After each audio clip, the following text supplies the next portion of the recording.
Assalamualaikum warahmatullahi wabarakatuh. Apa kabar semuanya? Semoga teman-teman semua sehat selalu dan senantiasa dalam lindungan Allah Subhanahu wa taala. Amin. Baik, sebelumnya izin memperkenalkan diri. Perkenalkan, nama saya Ahmad Durzaman dengan NPM 2011010461, kelas D, Prodi Pendidikan Agama Islam, semester 5. Baik, langsung saja. Di dalam video ini saya akan menjelaskan materi akidah akhlak yang bertemakan mukjizat sebagai syarat untuk memenuhi tugas mata kuliah materi pembelajaran akidah akhlak dengan dosen pengampu Ibu Agus Susanti MPD. Selamat menyaksikan. Baik, langsung saja kita ke pembahasan yang pertama, yaitu mengenai pengertian mukjizat. Di sini pengertian mukjizat dibagi ke dalam dua jenis ya teman-teman. Ada pengertian menurut bahasa dan pengertian menurut istilah. Pengertian menurut bahasa yaitu mukjizat berasal dari bahasa Arab yang berarti sesuatu yang melemahkan atau mengalahkan.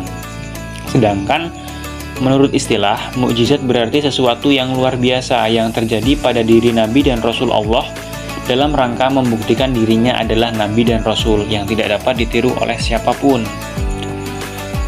Yang selanjutnya yaitu adalah ciri-ciri mukjizat.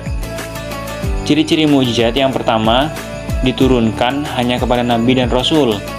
Yang kedua, merupakan kejadian luar biasa di luar kemampuan manusia. Yang ketiga, diturunkan sebagai bukti kekuasaan Allah Subhanahu wa taala. Yang keempat, diturunkan sebagai bukti kenabian atau kerasulan. Dan yang terakhir, bertujuan untuk memperlemah orang kafir atau memecahkan masalah kaum muslimin.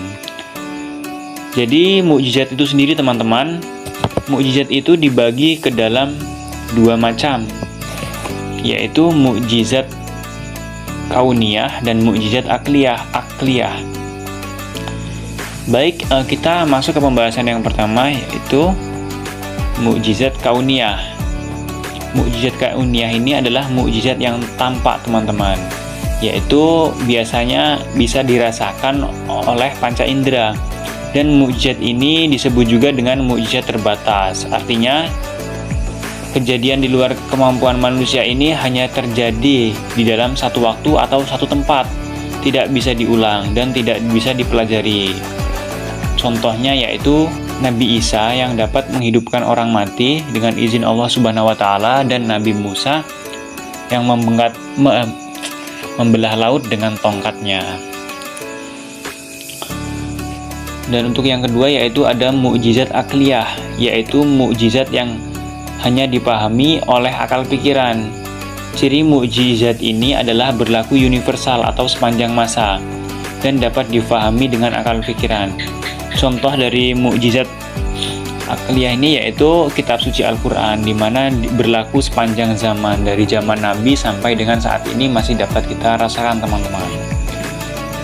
Baik, materi selanjutnya yaitu mengenai beberapa contoh dalil kebenaran mukjizat. Di sini saya mengambil contoh Al-Quran surat Toha ayat 77 yang artinya, dan sungguh telah kami wahyukan kepada Musa, pergilah bersama hamba-hambaku Bani Israel pada malam hari dan pukullah, buatlah untuk mereka jalan yang kering di laut itu. Engkau tidak perlu takut akan tersusul dan tidak perlu khawatir akan tenggelam.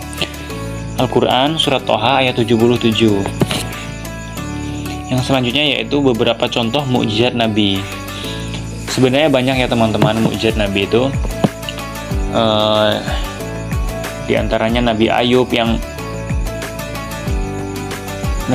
yang sakit selama 80 tahun, dan Nabi Yunus yang ditelan ikan yang sangat besar dan masih bisa selamat. Tapi di sini yang lainnya yaitu mukjizat Nabi Musa ya teman-teman. Di mana melalui Nabi Musa Allah memberikan kitab Taurat, dan melalui Nabi Musa berhasil lari dari kejaran tentara Fir'aun karena berhasil membelah laut atas seizin Allah Subhanahu wa taala. Dan yang kedua yaitu Nabi Daud. Allah memberikan kitab suci Zabur kepada Nabi Daud, dan Allah juga meneguhkan kemampuannya mengalahkan raksasa Jalut.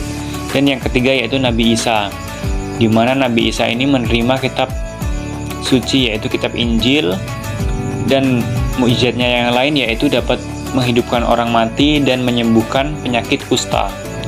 Dan yang terakhir yaitu Nabi Muhammad SAW, di mana mukjizatnya yang paling terbesar yaitu menerima kitab suci Al-Quran, yang sampai saat ini, sampai detik ini masih bisa kita lihat, kita baca, dan kita pahami.